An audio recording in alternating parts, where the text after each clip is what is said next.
நான் உங்களுடன். ஐயா செல்லூர்ராஜு அவர்கள் மதுரையில் எங்கள் குடும்ப ஓட்டுக்களையே பிரித்து விட்டார்கள். அது மட்டுமா ஐயா, நீங்கள் பேசும் அதே நேரம் சென்னையில் உங்கள் கட்சியையே பிரிக்க அல்லது முடக்க நினைத்தவர்களுடன் ஐயா பழனிசாமி அவர்கள் கூட்டணி பேச்சுவார்த்தை, விருந்து, சாப்பாடு. நம்ம தமிழ்நாட்டிலே நம்ம அங்காளியா இருந்தோம். உண்மை உங்களுக்கு திமுக அல்லது அதிமுகன்னு தெரியுது. நீங்கள் உழைப்பை நம்புகிறீர்கள். அங்கு டெல்லியை நம்பி நம்ம திராவிட குடும்பத்திலே நுழைய விட்டு உங்கள் கட்சியை சின்ன பின்னமாக்கி இப்போ எங்கள் குடைக்குள்ளே வாங்கன்னு ஒரு கூட்டம் சொல்லுது. இந்த கதை குரங்கு ஆப்ப கதையாகத்தான் இருக்குது.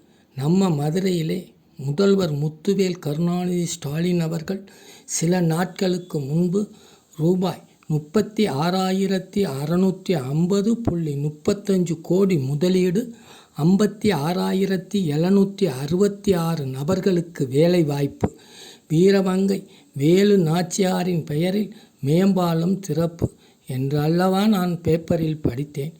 யாரோ நடிகரெல்லாம் கட்சி ஆரம்பித்து, ரொம்ப தப்புயா, உங்கள் எஜமான் அவரை பற்றி பேசக்கூடாதா, தெரியாதா? ரொம்ப தப்பு ஐயா. தமிழ்நாட்டிலே நடப்பது அண்ணா, கலைஞர் கருணாநிதி அவர்களின் திராவிட மாடல் ஆட்சி தான். நீங்கள் ஸ்டாலின் பெரியப்பா திராவிட ஆட்சி எம்ஜிஆர் அரசை கொண்டு வாருங்கள்.